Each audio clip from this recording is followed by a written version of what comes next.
Hello everyone, we have another topic that is human endocrine system. So in the human endocrine system, the first part is hypothalamus and the next part is pituitary gland. That is we are going to learn today. So this is the structure of hypothalamus and pituitary gland. This upper portion that we call it as hypothalamus and this lower portion that we call it as pituitary gland. So first we start with the hypothalamus. The hypothalamus is present here at the below the brain, below the thalamus. So this hypothalamus is also called it as master control center because all the systems are controlled by hypothalamus. That's why we call it as master control center. It secretes directly controls the pituitary gland, which is turn secretes the human hormones and regulate the growth and inhibit the growth of human endocrine glands.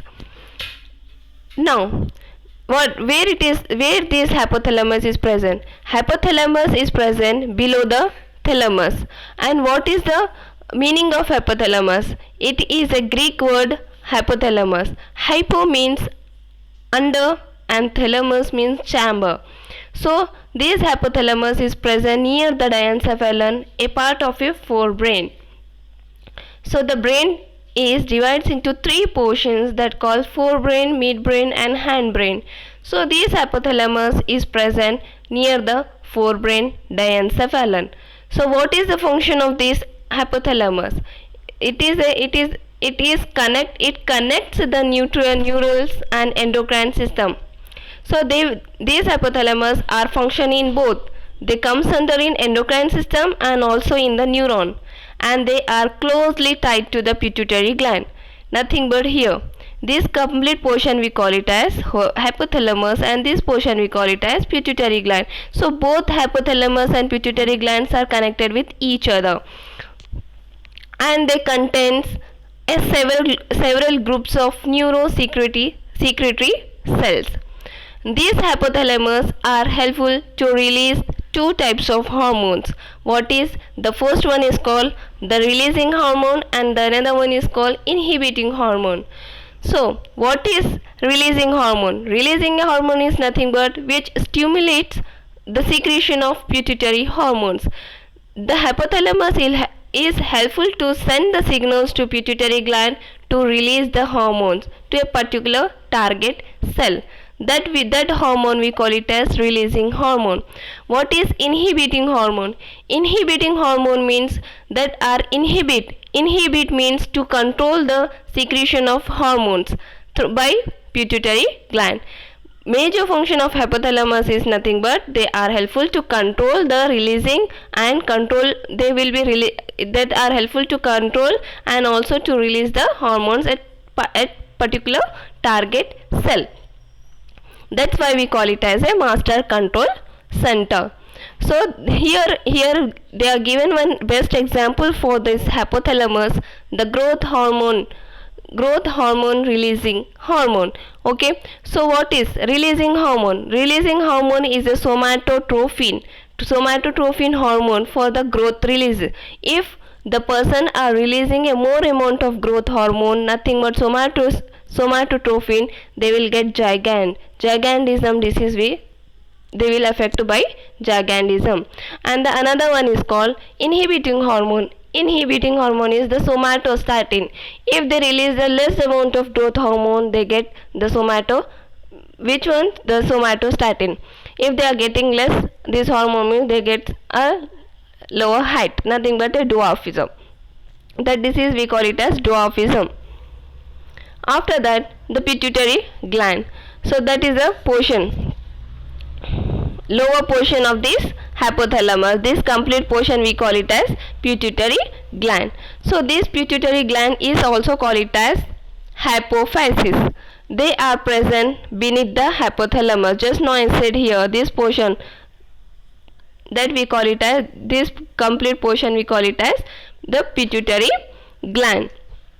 So both the pituitary gland and the hypothalamus are connected by a stalk-like structure. This portion we call hypothalamus and this portion we call pituitary gland.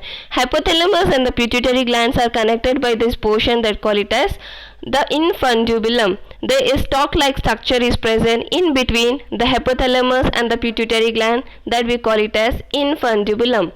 So apart from this pituitary gland also have two parsa intermedia, a small portion that is present in the a small depression bony like structure is present that we call it as sella tunica. So these pituitary glands is divided into two portions. Except these pituitary glands are divided. How they look like? They look like a half round shape. Round shape is present like this. This portion is called it as round. It look like a round shape. A small unpaired round body is present. So these pituitary glands is divided into two portions. This is the one portion and this is the another portion. So this portion we call it as anterior pituitary and that is called posterior pituitary. So this portion is called it as anterior pituitary and this portion is called it as posterior pituitary. Anterior pituitary is also called it as, they are given scientific name of that, the adenohypophysis, and the posterior we call it as neurohypophysis. Adenohypophysis and neurohypophysis, and also they have small portion that we call it as pars intermedia. So what kind of hormones they release? Both anterior and posterior pituitary gland. So these are the following hormones, they are released by both the pituitary glands. So now first one, anterior pituitary. Anterior pituitaries are released 6 types of hormones. The first one is called the growth hormone, second one is prolactin, and the third one is thyroid stimulating hormone, fourth one is adenocorticosteroid hormone, and fifth one is follicle stimulating hormone, and the sixth one is the luteinizing hormone. These are the 6 hormone that are comes under in anterior pituitary hormones. And next one is posterior pituitary. Posterior pituitary release only the 2 hormones that we call it as vasopressin and oxytocin. Vasopressin and oxytocin are released by posterior pituitary. So first starts with the anterior pituitary.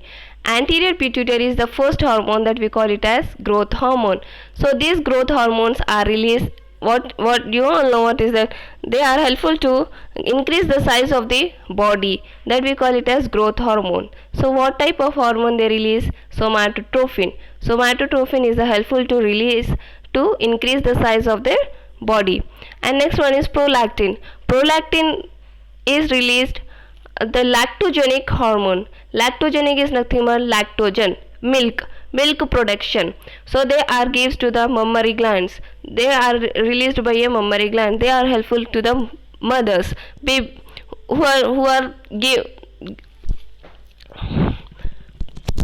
So apart from this, they are also helpful for corpus luteum in the ovary, and also this prolactin also helpful to release the hormone that call it as progesterone. This is a function of prolactin. After the thyroid stimulating hormone. Thyroid stimulating hormones are stimulate or secretes the thyroid hormone that we call it as thyrotrophin. And after that adrenocorticotropic hormone, they will release 2 types of hormone that call steroid hormones, mineralocorticoid, glucocorticoid. These all are comes under in adrenocorticoid hormones. After that follicle stimulating hormone. Follicle stimulating hormones are stimulates the growth and the development of ovarian follicles. This part means these follicle stimulating hormones are present in the females. They are helpful to release the eggs.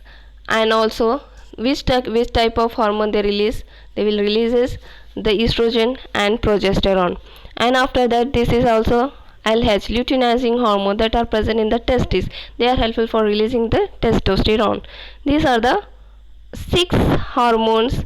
These are the 6 hormones that are comes under in anterior pituitary, and the remaining 2 that are comes under in posterior, vasopressin and oxytocin. Vasopressin are helpful to balancing the water and electrolytes in the body. And oxytocin is helpful at the time of a pregnancy to control and to release to control the labor pain. This is the topic that we finished today. Thank you so much.